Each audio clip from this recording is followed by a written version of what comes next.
right, welcome back to another edition of Weapon H All in One podcast. I'm your host Herman Austin, aka Weapon H.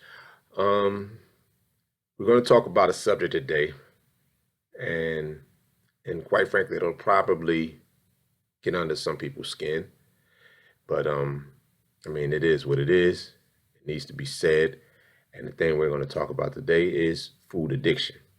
And when I say that, people don't like to compare food and the word addiction.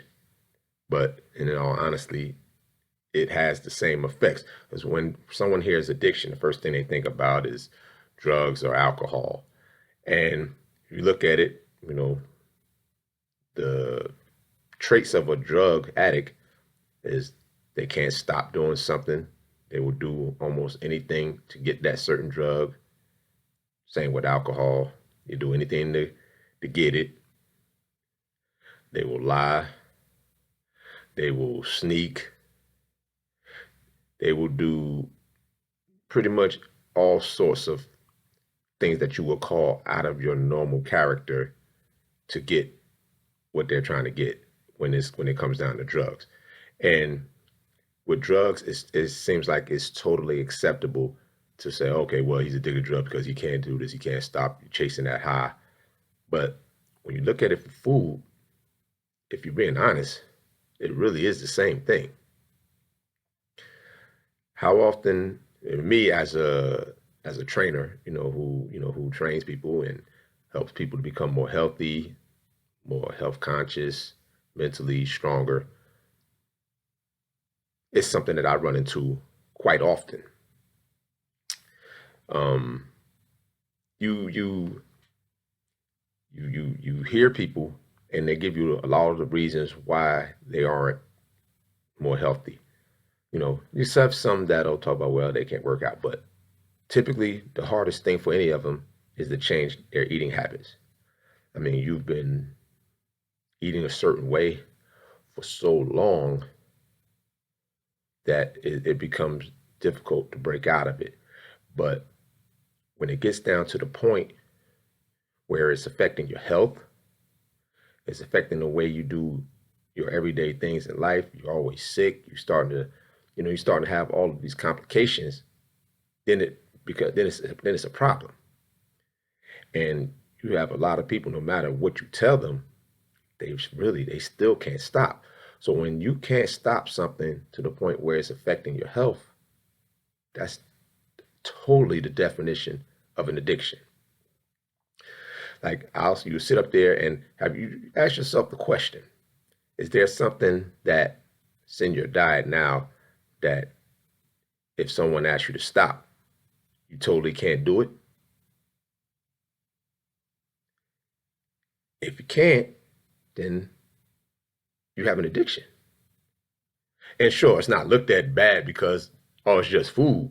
But, when we look at addiction with alcohol and drug abusers, you look at you look how their face look, their skin, they losing their teeth and all that other stuff. Their body appearances is crazy, but food is the same way. What do you think happens when you're addicted to food? You become larger, fat, the skin starts to stretch, your ankles swell, your joints, you start having all types of different fluids. It does change your body composition. But for some reason, it's a lot more acceptable. And yes, I can go into the whole because of the organizations that's running everything, the American Heart Association, FDA, and all of those people, they're all paid to put up pretty much non-healthy, foods that say they're okay to eat. But if you have that, and if you have that question that I asked, if you have the answer that you have something that you can't, then you are addicted to that thing. We have plenty that, oh, I can't stop eating fried chicken. I can't stop eating cakes. I can't stop eating cookies. I can't stop eating this and that. I work out so I can eat certain things and da da da da. You hear a lot of that, and I'm not saying you have to shut down everything and just da da da. not enjoy life, even though if enjoying life is predicated on what you're eating, that's still signs of an addiction.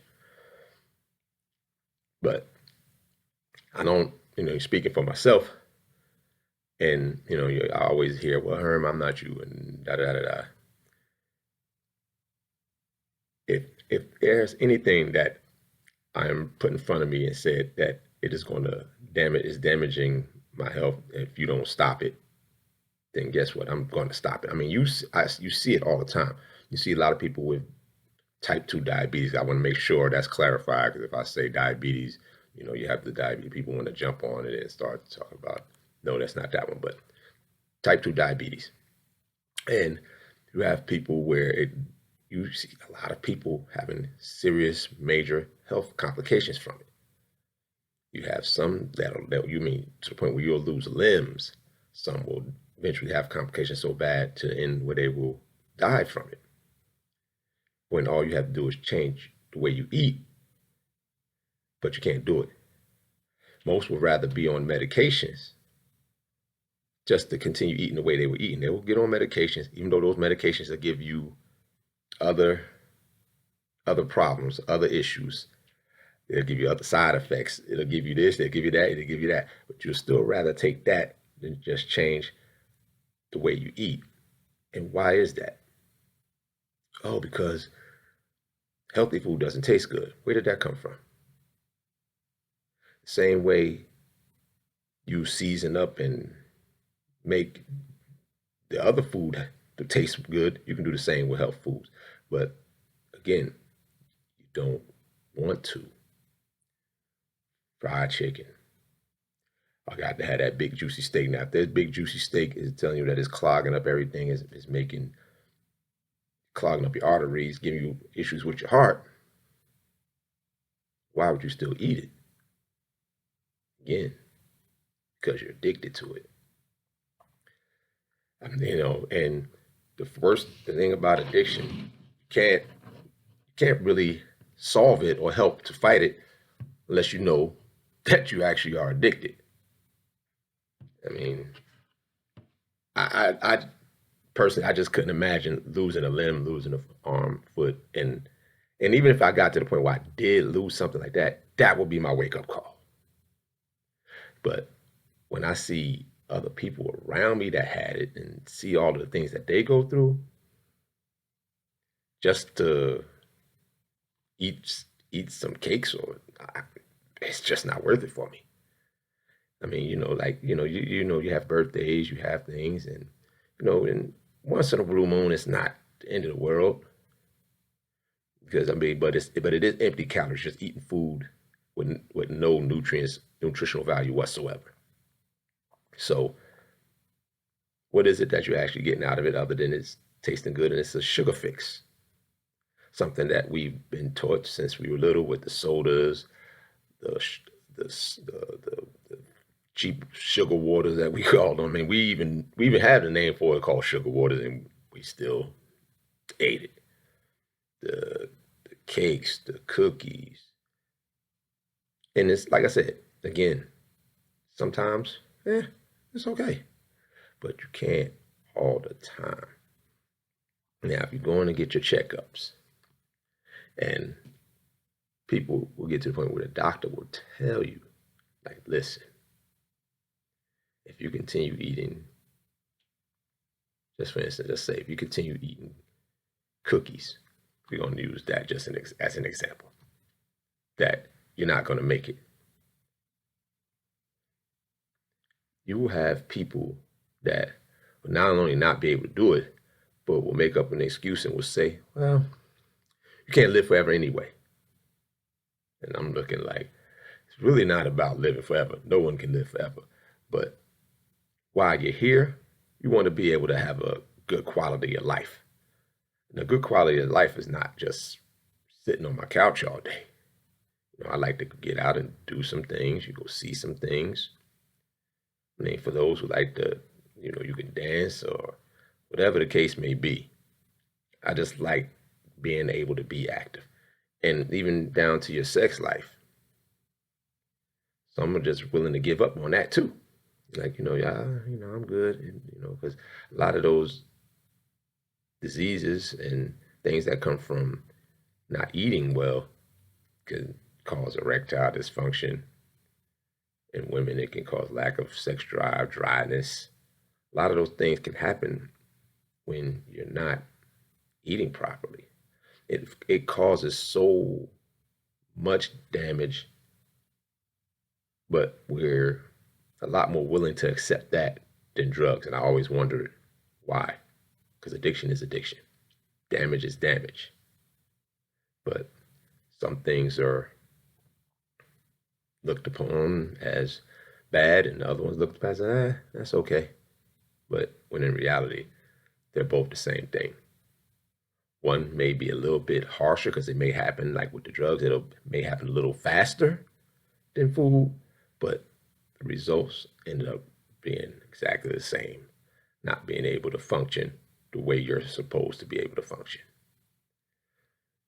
So, I mean, it's not something that people are easy with hearing, but like I said, it needs to be said. I mean, you can look at how you watch television, you see all the time all of the advertising for food and fast food and this and that. And I mean, you ever go to a Chick-fil-A?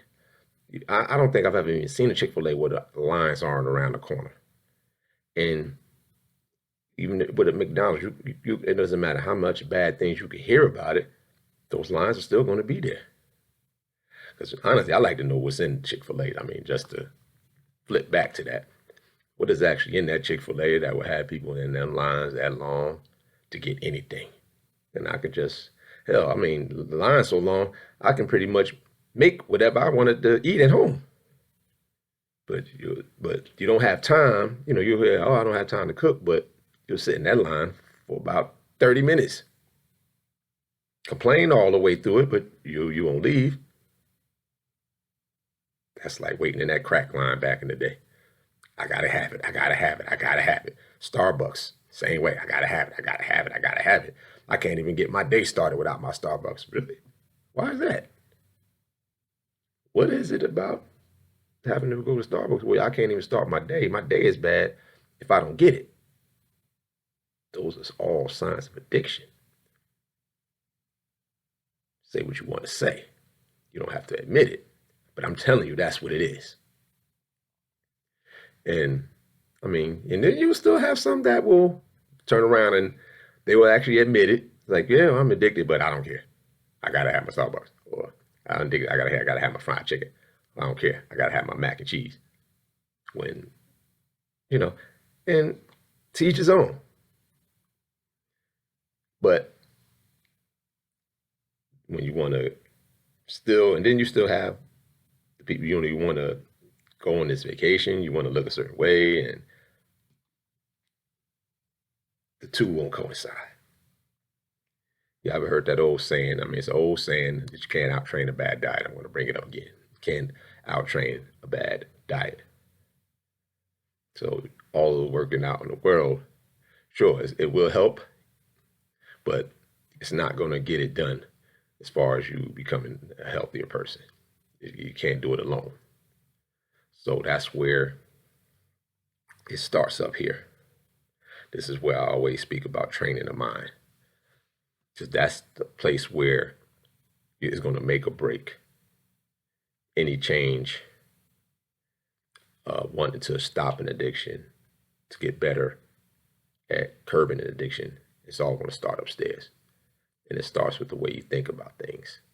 And just change the way you think about food. Because food, one, is just your source for energy. It's for getting energy.